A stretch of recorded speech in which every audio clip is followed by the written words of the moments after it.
नमस्कार प्यारे बच्चों। आज का जो हमारा टॉपिक है वो है ईसीजी, इलेक्ट्रोकार्डियोग्राफ। कई बच्चों के बेटा ये टॉपिक क्लियर नहीं होता कि ईसीजी रियल में होता क्या है, जो कि कार्डियोलॉजी का एक बहुत ही मोस्ट इम्पोर्टेंट या बहुत ही ज़्यादा महत्वपूर्ण टॉपिक है बेटा। इस पर अपन आज डिस्कस करने वाले हैं। क्या है ईसीजी, समझते हैं। देखो, ईसीजी का मतलब इलेक्ट्रोकार्डियोग्राम। कई बार बच्चों के ये कंफ्यूजन होता है बेटा कि इलेक्ट्रोकार्डियोग्राम इसे कहते हैं या इलेक्ट्रोकार्डियोग्राफ कहते हैं। तो वो डाउट्स भी मैं आपका आज क्लियर करता हूँ। ईसीजी का मतलब बेटा इलेक्ट्रोकार्डियोग्राम ही होता है, जो इसका फुल फॉर्म है, विस्तृत रूप है बेटा इलेक्ट्रोकार्डियोग्राम। तो सर फिर ईसीजी में इलेक्ट्रोकार्डियोग्राफ, तो बेटा इलेक्ट्रोकार्डियोग्राफ वह मशीन होती है जिसके द्वारा ईसीजी को किया जाता है। तो इलेक्ट्रोकार्डियोग्राफ वो मशीन होती है जिसकी सहायता से ईसीजी को संपन्न किया जाता है। अब इस ईसीजी को विद्युत हृदय लेख या वेक्टर कार्डियोग्राफी के नाम से भी जानते हैं। अब यहाँ प्रश्न ये उठता है कि सर इसको वेक्टर कार्डियोग्राफी क्यों कहते हैं? क्योंकि बेटा जब ईसीजी होती है तो उस दौरान हृदय में जो संकुचन और शीतलन होता है हृदय के आलिंद और नलियों में, उसके विद्युतीय क्रियाकलापों को या आरेख को त्रिविमीय संरचना के रूप में बनाया जाता है। इसी कारण इसे वेक्टर कार्डियोग्राफी भी कहा जाता है। इसे ही विद्युत हृदय लेख, यानी ये विद्युतीय गतिविधियों को प्रदर्शित कर देगा। हृदय से संबंधित विद्युतीय गतिविधियों को दर्शाता है बेटा ईसीजी, इलेक्ट्रोकार्डियोग्राम। अब कई बार जैसा कि मैंने मेरे प्रीवियस लेक्चर में भी बेटा इस चीज को डिस्कशन किया है कि ईसीजी से संबंधित मैंने एक टॉपिक पढ़ाया था क्यूआरएस कॉम्प्लेक्स। तो मैंने तब भी कहा था कि इसी से संबंधित है बेटा वो। तो वहां पे भी मैंने बताया था और फिर से मैं बता रहा हूँ बेटा, फादर ऑफ ईसीजी, ईसीजी के जनक इंथोवेन को कहा जाता है, जो कई बार प्रश्न पूछा है। Father of ECG called Einthoven. Einthoven को बेटा ईसीजी का जनक माना गया है। अब कई बार ये प्रश्न उठता है कि सर इसकी एग्जैक्ट डेफिनेशन क्या है, तो वास्तविकता में ईसीजी होता क्या है? तो बेटा आप सबने हृदय से रिलेटेड आपको पता है कार्डियक साइकिल होता है, और कार्डियक साइकिल को संपन्न होने में लगभग 0.8 सेकंड का समय लगता है। तो उस कार्डियक साइकिल के दौरान हृदय के अंदर जितनी भी गतिविधियां होती है, बेटा, या विद्युतीय क्रियाकलापों को एक आरेख के रूप में जब प्रदर्शित किया जाता है तो उसे ईसीजी कहते हैं। तो क्या बताया बेटा, हृदय की कार्डियक साइकिल मैंने बताया आपको, हृदय चक्र की विद्युत क्रियाकलापों का आरेखीय निरूपण ही क्या कहलाता है बेटा, ईसीजी कहलाता है।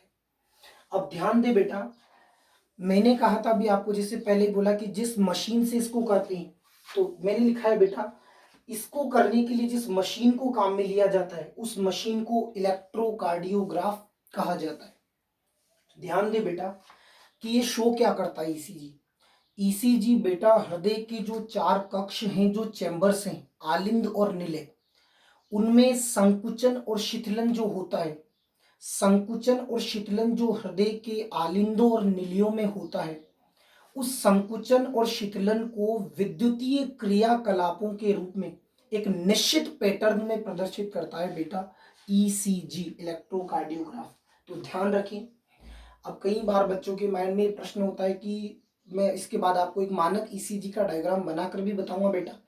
कई बार बच्चों के माइंड में प्रश्न इसमें कितनी वेव्स होती हैं, तो बेटा इसमें मोस्टली ईसीजी के अंदर मोस्टली बेटा 5 वेव्स होती है, P wave, Q wave, R wave, S wave और टी वेव, यानी P Q R S T, ये वेव्स पाई जाती है। ध्यान रखें बेटा।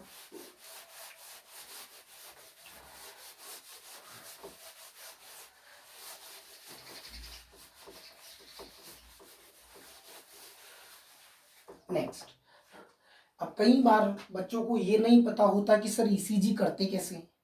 तो ईसीजी में बेटा, ईसीजी के दौरान जब ईसीजी की जाती है तो ईसीजी के दौरान 12 इलेक्ट्रोड्स को काम में लेते हैं।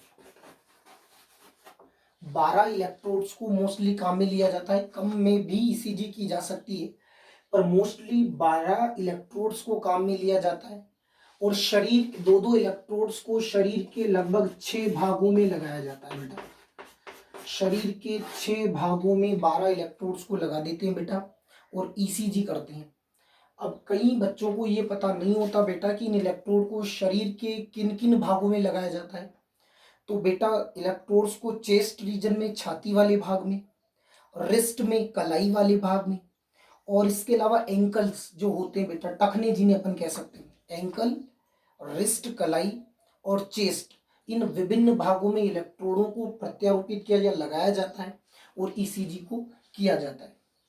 ध्यान रखना बेटा, इसके अलावा मैंने एक बात और ध्यान से समझा, जब ईसीजी की जाती है तो आपने कई बार सुना भी होगा हॉस्पिटल्स में बाहर से आवाज जो आती रहती है ईसीजी के दौरान, पी पी पी, और ध्यान रखना ये साउंड जनरेट होता है। जनरली जब भी ईसीजी की जाती है तो जनरली पी पी पी फिर पी, ये कंटिन्यू साउंड जनरेट होता है बेटा। और ये साउंड क्या शो कर रहा है, ये साउंड बेटा जो ईसीजी जब करते हैं तो ये साउंड क्या करता है, हृदय में वो संकुचन और शीतलन की विभिन्न अवस्थाओं को दर्शाएगा बेटा ये। तो ये बता, अब कई बार ये पूछ लिया जाता है कि सर एक मानक ईसीजी बताइए। तो बेटा अगर मैं बात करूं एक मानक ईसीजी की, तो जैसा कि मैंने बताया ये जो वेव्स हैं बेटा, ये इनको अगर अपन प्रत्यारोपित करें और बताएं तो एक मानक ईसीजी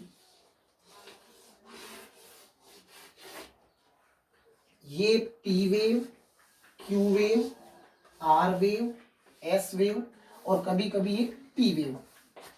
तो एक मानक ईसीजी बेटा, नॉर्मल ईसीजी ऐसा जिसमें ये पांचों वेव्स होती है, P wave, Q wave, R wave, S wave और टी वेव।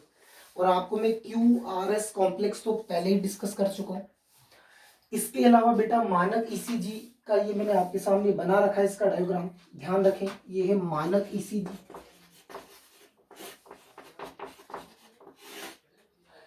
कई बार बेटा ये प्रश्न भी पूछा जाता है कि ईसीजी क्यों करते हैं, इसका क्या महत्व है। तो ईसीजी बेटा हृदय से संबंधित असमानताओं का पता लगाने के लिए ईसीजी को किया जाता है बेटा। और साथ के साथ कई सारी जो बीमारियां होती है, जो डिजीज होती हैं, कोरोनरी धमनी से रिलेटेड जो बीमारियां होती है, इसके अलावा बेटा कई बार एंजाइना पेक्टोरिस आपने सुना होगा, कोरोनरी थ्रोम्बोसिस, इन बीमारियों का निदान करने के लिए, इनको डायग्नोस करने के लिए बेटा क्या किया जाता है, ईसीजी किया जाता है। तो आज का अपना टॉपिक था कार्डियोलॉजी का ECG. Thanks a lot for watching me.